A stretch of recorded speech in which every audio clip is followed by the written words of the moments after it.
African രാജ്യങ്ങളിൽ mpox അതിതീവ്രമായി പടർന്നു പിടിക്കുന്ന സാഹചര്യത്തിൽ ഇന്ത്യയിലും കടുത്ത ജാഗ്രതാ നിർദ്ദേശം. ഇന്ത്യയിൽ കുരങ്ങുപനി ലക്ഷണങ്ങളോടെ എത്തുന്ന അന്താരാഷ്ട്ര യാത്രക്കാരെ നിരീക്ഷിക്കണമെന്നും ഇവർക്ക് ചികിത്സ ഉറപ്പാക്കണമെന്നുമാണ് കേന്ദ്രം വിമാനത്താവളങ്ങളിലും അതിർത്തിയിലും നൽകിയിരിക്കുന്ന നിർദ്ദേശം.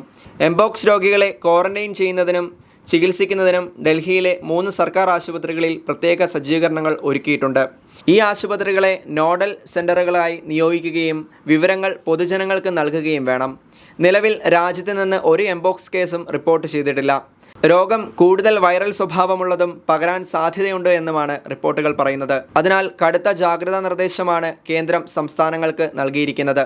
എംപോക്സ് ബാധിതരായി എത്തുന്നവർക്ക് ചികിത്സ ലഭ്യമാണെന്ന് ഉറപ്പാക്കണമെന്നും ആരോഗ്യ മന്ത്രാലയം നിർദ്ദേശം നൽകിയിട്ടുണ്ട്. നിലവിൽ രാജ്യത്തെ 32 ലബോറട്ടറികൾ എംപോക്സ് പരിശോധിക്കാൻ സജ്ജമാണ്. കനത്ത ജാഗ്രതാ നിർദ്ദേശം വേണമെന്നാണ് വിമാനത്താവളങ്ങൾക്കും രാജ്യാതിർത്തികൾക്കും മുന്നറിയിപ്പ് നൽകിയിട്ടുള്ളത്. അന്താരാഷ്ട്ര വിമാനത്താവളങ്ങൾ, തുറമുഖങ്ങൾ കൂടാതെ ബംഗ്ലാദേശ്, പാകിസ്ഥാൻ അതിർത്തികളിലും ജാഗ്രതാ നിർദ്ദേശം വേണമെന്നാണ് നിർദ്ദേശിച്ചിരിക്കുന്നത്. എംപോക്സ് പടർന്നു പിടിക്കുന്ന സാഹചര്യങ്ങളിൽ ആഗോളതലങ്ങളിൽ ലോകാരോഗ്യ സംഘടന പൊതുജനാരോഗ്യ അടിയന്തരാവസ്ഥ പ്രഖ്യാപിച്ചിരുന്നു. WHO കണക്കനുസരിച്ച് 2022 മുതൽ 116 രാജ്യങ്ങളിൽ നിന്ന് 99,176 എംപോക്സ് കേസുകൾ റിപ്പോർട്ട് ചെയ്തിട്ടുണ്ട്. ഇവയ്ക്ക് പുറമെ 208 മരണങ്ങളും റിപ്പോർട്ട് ചെയ്തിട്ടുണ്ട്.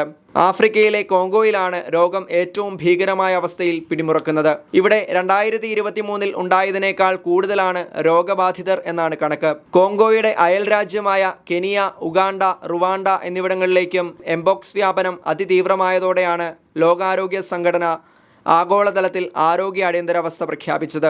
ലോകാരോഗ്യ സംഘടനയുടെ ഏറ്റവും ഉയർന്ന ജാഗ്രതാ നിർദ്ദേശങ്ങളിലൊന്നാണ് ആഗോള അടിയന്തരാവസ്ഥ. മുൻപ് H1N1 അഥവാ പന്നിപ്പനി, സിഖ വൈറസ്, കോവിഡ് തുടങ്ങിയ രോഗങ്ങൾ പടർന്നു പിടിച്ച സാഹചര്യങ്ങളിലായിരുന്നു WHO ആഗോള അടിയന്തരാവസ്ഥ പ്രഖ്യാപിച്ചിരുന്നത്.